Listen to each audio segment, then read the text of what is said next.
In this video, we're going to explore why you should not save Olgierd Von Everec in The Witcher 3.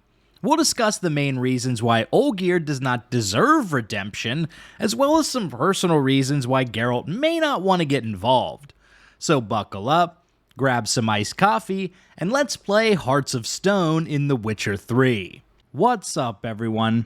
Big Dan here. I make videos about RPGs and action games. So if you enjoy this video, be sure to smash that like button and subscribe to Big Dan Gaming.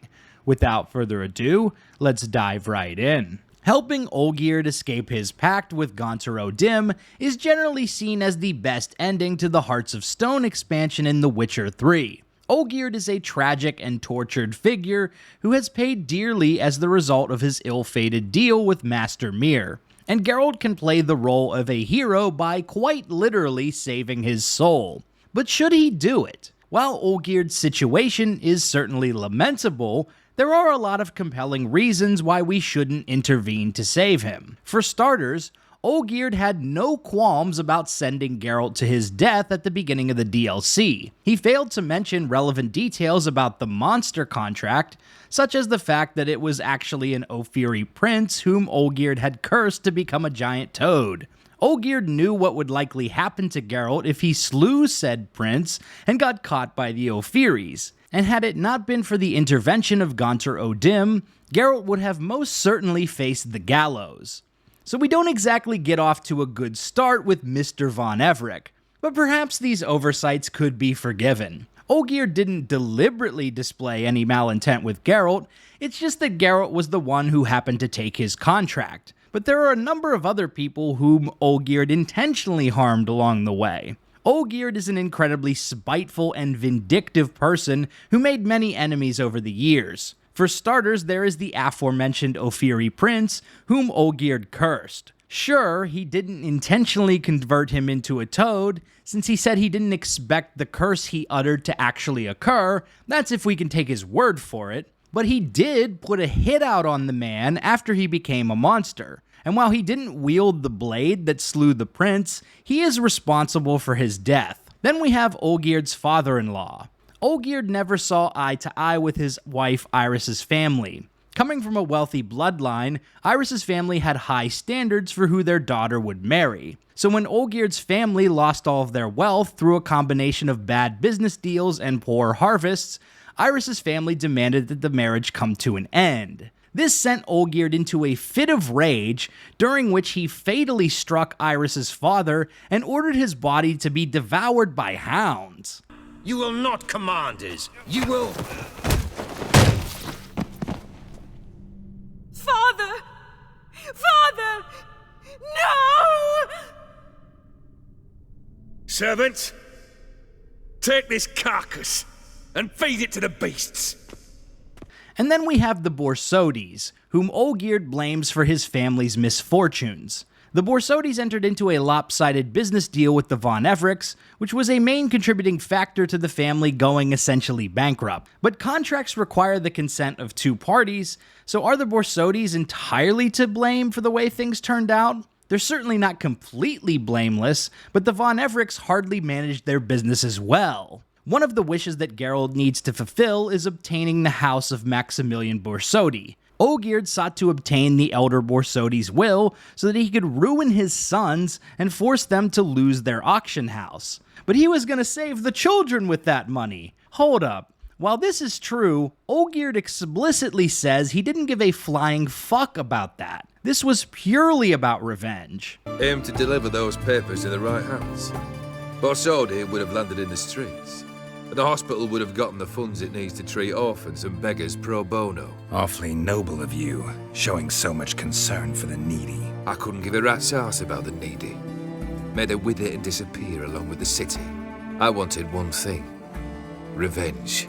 Olgierd consistently displays vicious and malicious intentions against those he feels slighted by, whether their grievances are genuine or not. Even something as petty as a bar owner's threats against his rowdy compatriots is met with threats of violence. What matters is someone called me a whoreson and threatened to kill me. It was one of those threats that sound like an invitation. I intend to accept it. Return to those parts. But all of these actions pale in comparison to what Olgierd did to his brother. Fearing that he would lose the love of his life, Olgierd entered into a pact with Master Mir. Part of this pact involves sacrificing his own brother's life to achieve his own selfish desires. Olgierd visits my grave, often. Pours a drink for me, gets soused himself, and talks of the old times. He cannot see me, but I hear his every word. Well, perhaps one day he'll say something very surprising. What are you getting at? Olgierd and O'Dimm.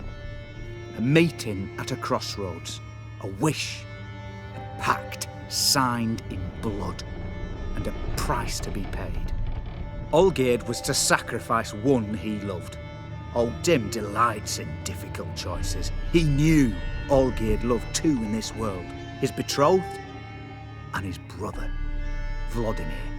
Olgierd chose, and soon thereafter married his beloved Iris, his fortune restored. So did Olgierd kill his own brother? No. Deduce, Witcher. O'Dimm acts directly or indirectly. Olgierd merely signed the blood letter. The next day, his brother was dead. All of Olgierd's decisions and actions were completely self-centered, sacrificing other people to be with the woman he loved, threatening people with his gang of hooligans, and enacting revenge wherever he saw fit. In the end, he even abandoned his wife Iris, leaving her to die alone and heartbroken in his family estate. To put it simply, Olgierd is a bad person and does not deserve our help in this situation. He made his own bed, and it's only fitting that he should now sleep in it. Finally, there is the personal reason why Geralt might not want to intervene in this dispute. In order to save Olgierd, he has to put his own soul on the line in the process. Geralt is no stranger to dangerous situations. He slays monsters for a living. He's been involved in wars and political machinations, and he's put his life on the line for Ciri, Yennefer, and other people he loves. But this situation is totally by comparison. It's one thing to put your life on the line, quite another to throw your eternal soul into the mix as well. For the player, we're happy to dive into this dangerous situation because if we fail, we can simply reload a save. But if we're truly role-playing as Geralt of Rivia, I think it's perfectly reasonable to walk away here. The chance of success to outsmart O'Dimm is incredibly low, and from Geralt's perspective, there is no reloading a save. Who would honestly take that risk in this situation? Olgierd Von Everec sealed his own fate with his poor, selfish decisions. Many of these choices ruined the lives of the people around him. His wife, his father-in-law, his brother, and even loosely connected figures like the Oxenfurt professor. Yes, in many ways, Olgierd is a tragic figure who can garner some sympathy from the viewer. He only wanted to live happily with the woman he loved, but he sacrificed so much of other people in order to get it. So tell me now, should Geralt risk his life and soul to save this man from his own decisions? That's gonna be a no for me, dog. I gave you what you wished for. Here, on the moon, our contract you fulfilled. Boss, you cheated me. I never cheat. It is done. Your soul belongs to me.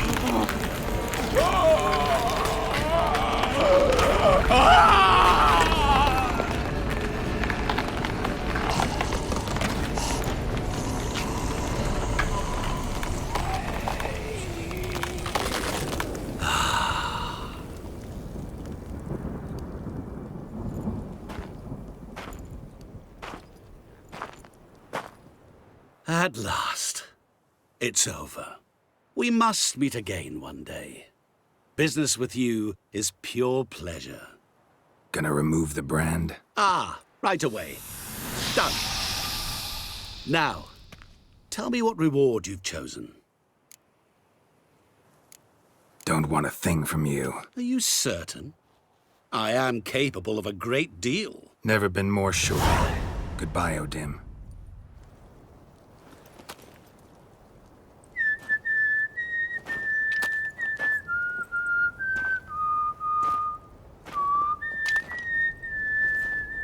So there you have it, why you should not save Olgierd in The Witcher 3. If you liked this video, be sure to subscribe to Big Dan Gaming for more RPG videos. Big shout out to all the channel members for supporting my content. Until next time, this has been Big Dan. I should go.